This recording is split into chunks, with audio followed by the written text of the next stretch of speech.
लगता है हमको। पॉलीकैब हमारे पास से बहुत समय से, 4-5 साल हो गए होंगे पॉलीकैब को होल्ड करते हुए। एक हमने कंपनी आइडेंटिफाई करी है, हिंद रेक्टिफायर, जो रेलवेज़ के लिए ट्रांसफार्मर बनाती है, बहुत अच्छा काम कर रही है। तो आपको पावर इक्विपमेंट स्पेस में मुझे लगता है अपॉर्च्युनिटी स्ट्रक्चरल है, बड़ा कैपेक्स है 1 डेढ़ लाख करोड़ का, और डिमांड रोबस्ट है, बहुत स्ट्रक्चरल स्टोरी है उस समय, तो वहाँ पे आप स्ट्रक्चरल हो सकते हैं, कमोडिटीज़ में आप थोड़ा-सा टैक्टिकल हो सकते हैं। ओके, कमोडिटी में ऐसे प्रैक्टिकल होकर आपको स्ट्रैटेजी बनानी है। गुरमीत जी, एक और स्पेस, रियल्टी स्पेस देखें आप, पिछले कल भी चल रहा था, आज भी चल रहा था, इनफैक्ट। अक्का, फिर से मैंने जूते पहन रहे हो। अरे अप्पा ने कहा था ना जब था। रियल एस्टेट बहुत एक्सपेंसिव हो गया है। जैसे आप गुड़गांव एनसीआर की बात करें, नोएडा में average launch rate 25,000 square feet हो गया अभी। इस प्राइस पे कितने बायर्स होंगे? मुझे लगता है इन्वेस्टर्स ज्यादा हैं, एक्चुअल बायर्स कंज्यूमर कम है। Similarly I think Gurgaon, I think selective geography में बैंगलोर में मुझे लगता है अभी भी ट्रैक्शन है। मुंबई में जो मिड एंड है सेगमेंट है, लग्जरी की बात नहीं करूंगा, मिड एंड में अभी भी ट्रैक्शन है, लग्जरी में भी सिलेक्टिव ट्रैक्शन है। I think better play housing finance company है, ये बहुत डिफिकल्ट स्पेस है। सिंपल मॉर्गेज इजी है वहां पे।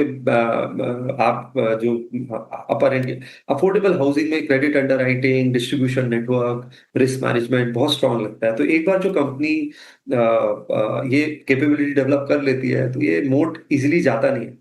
तो हमें होम फर्स्ट अच्छा लगता है, हमें आधार हाउसिंग अच्छा लगता है। और जैसे जैसे इंटरेस्ट रेट्स नीचे आएंगे, गवर्नमेंट का फोकस भी अफोर्डेबल हाउसिंग पे ज्यादा है, क्योंकि बहुत बड़ा फोर्स मल्टीप्लायर है इकोनॉमी में।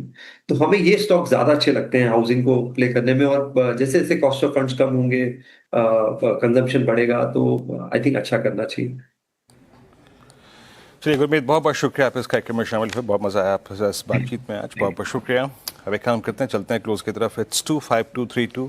सही मायने में निफ्टी के चार्ट्स को देखेंगे तो बहुत दिनों बाद आपको दिल से खुशी होगी और लग रहा है कि एक्सपायरी की तरह है। अनुज जुड़ चुके हैं इस वक्त फोन लाइन से। अनुज, बहुत स्ट्रॉन्ग क्लोज, कैसे अप्रोच करें इस क्लोज को और कल के लिए भी? अनुज बिल्कुल वीरू, देखिए बहुत शानदार क्लोजिंग है मार्केट की, और आई थिंक हमारे भी दोस्तों खैर काफी समय से लॉन्ग ही रहे हैं और ट्रेलिंग स्टॉप लॉस भी नहीं लगा कभी। अभी भी मेरा व्यू यही रहेगा कि अब आप कैरी करिए। देखिए क्या हुआ, मैक्सिमम वर्स्ट केस सिनेरियो में कल आपको एक गैप डाउन मिलेगा अगर, तो वो एक बाइंग अपॉर्चुनिटी होगी। वैसे गैप डाउन नहीं होना चाहिए, और अब मार्केट की जो क्लोज है वो बहुत स्ट्रांग है, और लगातार अब धीरे धीरे आई थिंक सब जो डिसबिलीवर्स थे, जो नेसेयर्स थे, वो सब अब धीरे धीरे बुलिश हो रहे हैं। और देखिए बैंक निफ्टी जिस तरीके से घूमा है, आई थिंक ये मार्केट के लिए सबसे बड़ी चीज थी, क्योंकि किसी भी टीम के चलने के लिए कैप्टन का चलना बहुत जरूरी होता है। और अब 4 दिन हो गए बैंक निफ्टी को बैक टू बैक तेजी दिखाते हुए। 4 दिन हो गए बैंक निफ्टी जो सुबह की बस एक डिप प्रोवाइड करके उसके बाद इंट्राडे में शानदार मूव दिखा रहा है। हालांकि अपने लास्ट ड्यू मूविंग एवरेज के ऊपर नहीं बंद हो पा रहा है बैंक निफ्टी, लेकिन फिर भी क्लोज अच्छी है। लॉन्ग पोजीशन को कैरी करिए। एक और बात वीरू, मेरा ये मानना है कि अब मार्केट में जैसा हम डिस्कस भी कर रहे थे, अगर 25,200 के ऊपर निकल गए, 25,500 तक कोई रेजिस्टेंस नहीं है।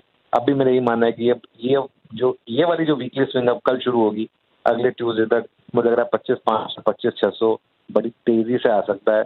और हु नोज, इस मार्केट में शायद ऑल टाइम हाई की भी तैयारी चल रही हो दिवाली के आसपास। और अगर बस अब एफआई की कवरिंग शुरू हो जाए तो बस फिर सोने पर सुहागा होगा। लेकिन जिस तरीके से बैंक निफ्टी ने दौड़ना शुरू करा है, ये कहीं ना कहीं एक मैसेज है। आज जिस तरीके की बाइंग कोटक महिंद्रा बैंक और एक्सिस में हुई है, मुझे एक सेंस लग रही है कि शायद अब फाइनली बैंक निफ्टी इस मार्केट को लीड करने को तैयार है, और हम 25,500 से 25,600 तक की स्विंग के लिए तैयार है। लॉन्ग रहिए। अब आपका ट्रेलिंग स्टॉप लॉस आज कर लो।